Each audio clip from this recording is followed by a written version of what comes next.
I was gifted this brand new toaster by the brand so that I could try it out and share my thoughts. I thought it would be kind of fun to compare it to a toaster that I bought myself about a year ago. I love this thing. This is the new one, this is my old one, and we're gonna do a little comparison and just kind of go over some features that are a little bit the same, some that are a little bit different, and hopefully that can help you in your buying decision. I love them both. I've actually been using this one and I actually really like it. So it's gonna be a really hard decision on whether I wanna keep my tried and true or if I wanna move on to this new one. They're both great. They're both digital, as you can see. They look very similar on the digital display as far as the types of buttons that are on there. They both have 6 different shades of, you know, darkness, toastiness, I guess. And then they both have 6 types of bread. They are labeled a little bit different. This one has bread, bagel, pastry, waffle, English muffin, and grain, whereas this one has white, bagel, waffle, muffin, grain, and then gluten-free. I did do a side-by-side as far as I'll show you here in a second, but the times are a little bit different, and basically what you're getting with a digital is it's counting down the time it's going to take for your toast to be done. So on setting 1 on both of them, on what I would consider white bread on both of them, the times are a little bit different. So with any toaster, you're going to go off the time. Like, is that as toasty as I want it? I typically will use setting 2, like the shade 2 on a white bread toasting setting, because I like it a little bit gushier and just a little bit crusty on the outside. We all like our toast differently, but I did notice the times are different on this, like what I would consider the same setting. So I'll show you that in a second. But I did want to show you a huge difference in these. So this one goes to sleep a little bit sooner. This one, this says 3 minutes. This one is more closer to 5 minutes. And you're able to turn it off. This one you just have to let go. It doesn't turn off. There's no button to make it sleep sooner. This one there is. The other thing is this one's a little bit more intuitive. What you see is what you get. You push the button. So you want setting 1 on a bagel. This one, you have to cycle through. I'm used to it now because that's what I did, but new people I notice when they go to use my toaster, you know, you want to push the buttons, but you don't. So you have to know that the bread type is down here, and I'll show you closer here.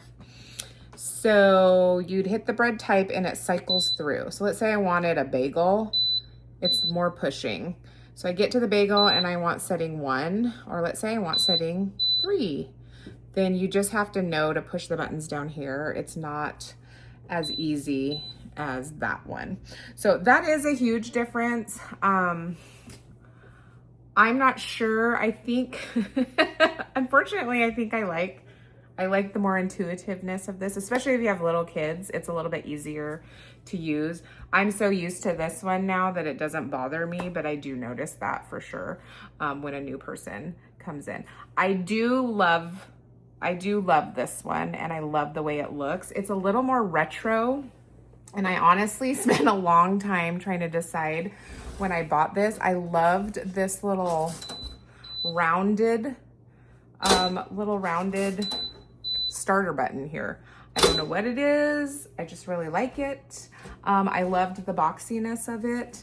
I just really liked the look of it, and I loved that it was digital and I could get to my settings how I needed to get to my settings. It wasn't that big of an issue.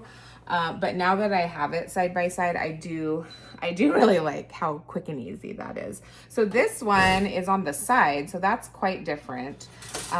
It's on the side here. It's not hard to push either of them down. I think anybody could do it. It's like, even if you didn't have a lot of strength in your finger, they're not hard to push down.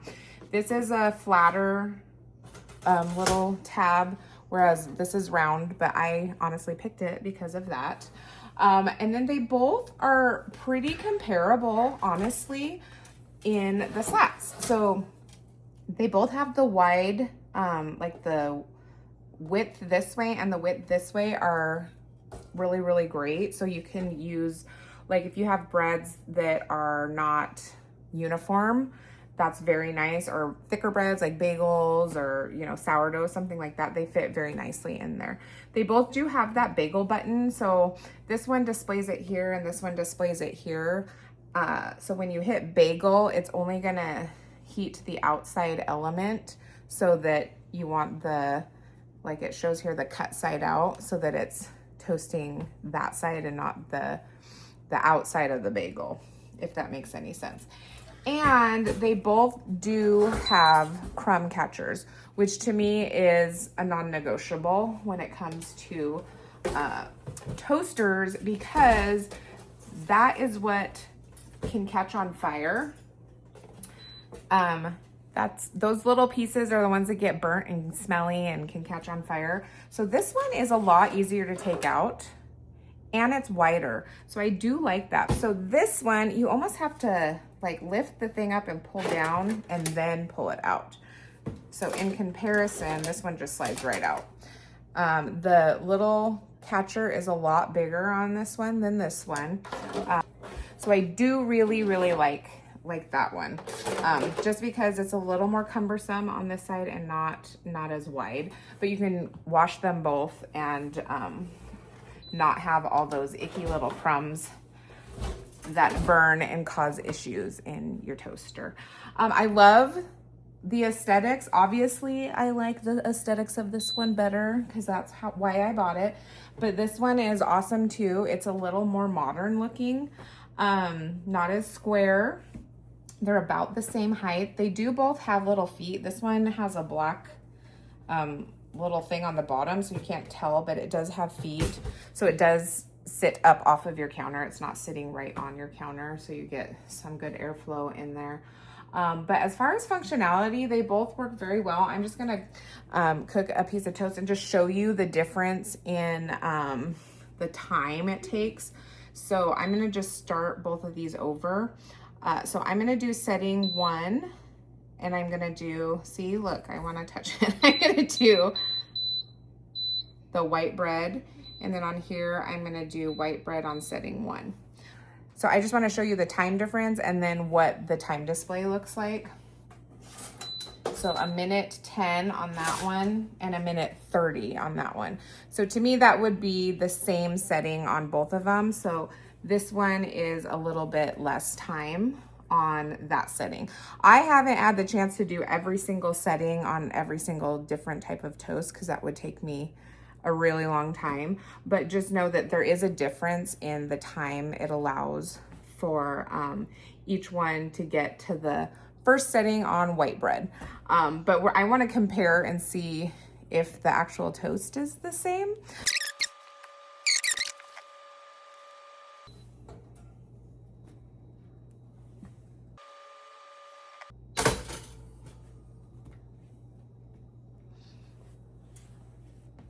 Okay, so exactly the same.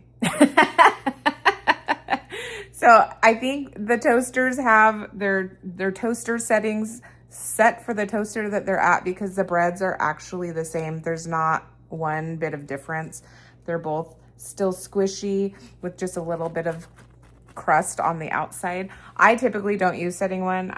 I would use setting 2 or setting 3 because I like it a little bit more crusty. But again, so much the same that I don't really think it matters that one says one time and one says the other, because I think it's just how that toaster toasts to this setting. So at the end of the day, I absolutely like them both. It's gonna be very hard to decide if I wanna stay with my tried and true or switch over to this newer one, or maybe I'll have one on each counter. I don't know. I like them both. I think that this one obviously is a little bit harder to use, a little bit easier on this one, more intuitive if you have elderly or littles in your house that are using the toaster. But other than that, it didn't really matter. They toasted very, very much the same. And I hope that all of that information helps you make a little bit more of an informed decision.